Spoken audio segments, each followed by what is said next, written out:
بہاری کے 6 سالہ عبدالباسط نے Guinness book of world record میں قائم امریکہ کے سٹ اپس ریکارڈ کو توڑ ڈالا۔ میں نے اس پر بہت محنت کی ہے۔ پوری دنیا کے اندر 4 بلین بچے جو ہیں ان بچوں کے اندر فرسٹ آیا ہے۔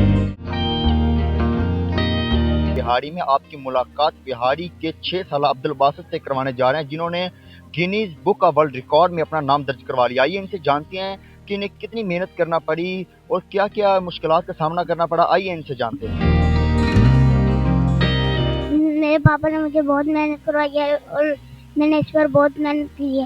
میں نے اپنا نام درج کروا لیا Guinness book of world record. کون سے اسکول میں آپ پڑھتے ہیں؟ میں گورنمنٹ بوائے ہائی اسکول میں۔ تو کون سی کلاس کے آپ اسٹوڈنٹ ہیں؟ میں 4th کلاس۔ دونوں چیزیں آپ کے لیے مشکل نہیں تھی کیا؟ کس وقت آپ پریکٹس کرتے تھے؟ میں صبح اور دوپہر ٹائم پاپا کرواتے تھے پریکٹس۔ ابھی آپ مجھے بتائیں گے کہ جب آپ کا نام ورلڈ ریکارڈ میں درج ہو گیا تو آپ کو کتنی خوشی محسوس ہوئی؟ مجھے بہت خوشی محسوس ہوئی۔ آپ کا نام اتنا بڑا ہو گیا ہے تو گھر والے بھی آپ کے ساتھ خوشی کے ساتھ آپ کے ساتھ دیکھتے ہوں گے۔ گھر والوں کا رویہ آپ کے ساتھ کیسا ہے؟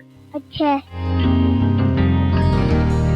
جی بالکل، الحمدللہ پوری دنیا کے اندر 4 بلین بچے جو ہیں انڈر 16 کے اندر اس بچے نے اچیومنٹ کی ہے، اور الحمدللہ میں ہی اس کا والد، اس کا ٹرینر ہوں اور اس کو پریکٹس کرواتا ہوں۔ یہ انتہائی، کیونکہ یہ 16 ایج کے اندر ورلڈ کے اندر 4 بلین بچے تقریباً ہیں جو کمپٹیشن ہوتا ہے پوری دنیا میں، اور یہ ان بچوں کے اندر فرسٹ آیا ہے الحمدللہ۔ اس نے 30 سیکنڈ کے اندر 36 ریپیٹیشن لگائے ہیں جو گینیز کی بک کو سر پر رکھ کر لگانے ہوتے ہیں۔ تو بہت خوشی ہے اور بہت ہارڈ ٹریننگ ہوتی ہے ان ریکارڈز کے لیے، کیونکہ یہ اوپن چیلنج ورلڈ کے ریکارڈ ہوتے ہیں۔ آپ بچہ اسکول بھی جاتا ہے، ٹیوشن بھی جاتا ہے، ساتھ میں یہ چیزیں بھی مینج کرنا، یہ کہ ایک مشکل ترین جو عمل ہے، تو یہ اس کو کس طرح مینج کیا آپ؟ میں نے اپنے بچوں کو یہ سکھایا ہے کہ گیو اپ کبھی بھی نہیں کرنا، اور خاص طور پہ ان کی ٹریننگ جو ہے وہ گراؤنڈ سے محبت کرنی چاہیے، ٹیچنگ سے محبت کرنی چاہیے، ایجوکیشن سے محبت کرنی چاہیے۔ میں نے اپنے بچوں کو یہی چیز سکھائی ہے کہ موبائل سے ضرورت کے لیے استعمال کیا جائے۔ اب ان بچوں کو میں گراؤنڈ لے کر آتا ہوں صبح کے ٹائم، تو یہ بچے صبح کے ٹائم پریکٹس کرتے ہیں، اور دیکھیں الحمدللہ اس پریکٹس کے اندر ہی اس بچے نے ورلڈ کا ریکارڈ بریک کیا۔ گینیز کے ریکارڈ انتہائی مشکل ترین ہوتے ہیں، ان کی گائیڈ لائن بہت مشکل ہوتی ہے، پھر بھی اس کو اچیو کیا ہے۔ یقیناً اس بچے نے بہت محنت کی ہے تو یہ ریکارڈ اس نے حاصل کیا ہے۔ اگر ہم گراؤنڈ کو آباد کریں گے تو یقیناً ہمارے ہاسپٹل جو ہیں ویران ہوں گے، اور گراؤنڈ کا اگر ہم آباد کریں گے، یہ بچے آپ کو کھیلتے ہوئے بھی نظر آ رہے ہیں، تو یہاں کا ٹرینڈ تقریباً یہ ہے کہ بچے گراؤنڈ میں کھیلتے ہیں۔ دونوں چیزوں کا کیا ٹائم ٹیبل تھا، کیا شیڈول آپ رکھتے ہیں؟ دیکھیں بالکل، کوئی جو بھی چیز ہے، آپ کسی بھی چیز کے لیے آپ کام کرتے ہیں، اس کے لیے ایک ٹائم ٹیبل ضروری ہے۔ اس کے لیے ڈائٹ پلان ہوتا ہے، کھانے کے لیے حساب کتاب ہے، اس کی پریکٹس کے ٹائم ہوتا ہے، اس کے لیے اسکول کا جیسے ٹائم ہے، فکس ٹائم ہے کہ اس ٹائم کے اوپر ہی آپ نے اسکول آنا ہے، وہی ٹائم ہے، اس کا فکس ٹائم ہے، اس پر چھٹی ہوتی ہے۔ ایسے ہی میں نے اس کے لیے مینج کیا ہے کہ آپ کی یہ ٹائمنگ ہے، آپ نے اس ٹائم پر پریکٹس کرنی ہے، تو اس ٹائم پر آپ کا ریسٹ ہے، یہ آپ کی ڈائٹ پلان ہے، اور یہ ساری چیزوں کو مینج کرنا پڑتا ہے، اس کے بعد ہی سب کچھ جو ہے نا وہ حاصل ہوتا ہے۔ جی تو اس کو خوراک میں آپ نے کیا چیزیں دی ہیں اور کن چیزوں سے آپ نے پرہیز کروایا؟ جی بہت ساری ایسی چیزیں ہوتی ہیں جو بچے کو اسپیشلی ورلڈ ریکارڈ کے لیے دی جاتی ہیں، جس کے اندر فوڈ سپلیمنٹس ہوتے ہیں، اس کے لیے اسپیشل ڈائٹ نیچرلی دی جاتی ہے، پروٹین دی جاتی ہے، اور بہت ساری ایسے جو ہے منرلز ہیں وہ دیے جاتے ہیں جس سے یہ امپروومنٹ ہوتی ہے اور یہ بچہ ورلڈ کے لیے ریکارڈ کے لیے تیار ہوتا ہے۔ جی کہ آپ کے بچے نے ماشاءاللہ بہت اچھی ایک اچیومنٹ حاصل کی ہے کہ وہ ہماری گورنمنٹ کی طرف سے، ہماری انتظامیہ کی طرف سے انہیں کو بلایا گیا ہو، انہیں کو اپریشیٹ کیا گیا ہو، یا اس بارے میں؟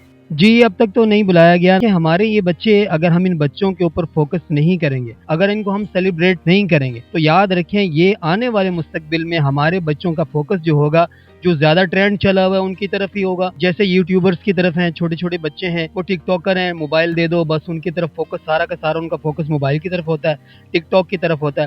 میں نے ان کو ڈانس کرنا نہیں سکھایا، آپ نے دیکھا ٹک ٹاک بھری پڑی ہے ان چیزوں سے، کہ ہماری یہاں کی جنریشن جو ہے وہ ایسے لوگوں کو سپورٹ کرتی ہے، جو ہماری نیو جنریشن ہے، ہمارے معصوم بچے ہیں، ان کے لیے بہت بڑا موٹیویشن ہے۔ ایسا بچہ جس نے پاکستان کا پرچم پوری دنیا پر لہرا دیا، تو اس بچے کو موٹیویشن دوسروں کے لیے دی جائے کہ اس بچے نے دیکھیں ایک چھوٹی سی عمر کے اندر آخر اس نے اتنی محنت کی، اتنی پریکٹس کی کہ پاکستان کا نام پوری دنیا میں روشن کیا ہے۔ اگر وہ یہ سمجھ رہے ہیں کہ بھئی میں آپ کے پلیٹ فارم سے ان کو گزارش کروں گا، تو یہ گزارش نہیں ہے، یہ بچہ ڈیزرو کرتا ہے اس چیز کو، اور یہ چیز آپ سمجھیں۔ اگر آپ اس کو نہیں سمجھیں گے تو سمجھ لیں کہ آنے والے آپ کا مستقبل اور آنے والی نسل بھی ٹک ٹاکر بنے گی، اور بھی بہت سارے ایسے بچے ہیں جو پاکستان کا نام عالمی سطح پر روشن کر رہے ہیں، تو ان کو سیلیبریٹ کرنا چاہیے، سرکاری سطح پر بھی کرنا چاہیے اور پرائیویٹ سطح پر بھی کرنا چاہیے. تو آپ مستقبل میں کیا کروانے جا رہے ہیں؟ جی مستقبل میں بچہ انشاءاللہ تعالیٰ پریکٹس تو کر ہی رہا ہے، مارشل آرٹ کی بھی کر رہا ہے، اور بھی میں اس پہ پریکٹس کروا رہا ہوں، رننگ کی ٹریننگ کروا رہا ہوں، اور بھی اگر گینیس کے ایسے ریکارڈز ہیں جن پر میں ان بچوں کو انشاءاللہ تعالیٰ تیار کر سکتا ہوں، میرے اور بھی بچے ہیں جو اس پر پریکٹس کر رہے ہیں، تو سمجھ لیں ایک پوری ٹیم ہے جو اس پر ورک کر رہی ہے، اور ہم لوگ انڈیویجول طور پر اپنی مدد آپ کے تحت پاکستان کا نام روشن کر رہے ہیں. ہمیں کسی کی بھی ابھی تک کوئی سپورٹ نہیں ہے، ہونی چاہیے ایسے لوگوں کو سپورٹ جو عالمی سطح پر پاکستان کا نام روشن کرتے ہیں. بالکل ان بچوں کی ٹریننگ چل رہی ہے اور انشاءاللہ تعالیٰ یہ آنے والے وقت میں بھی پاکستان کا نام روشن کرتے رہیں گے.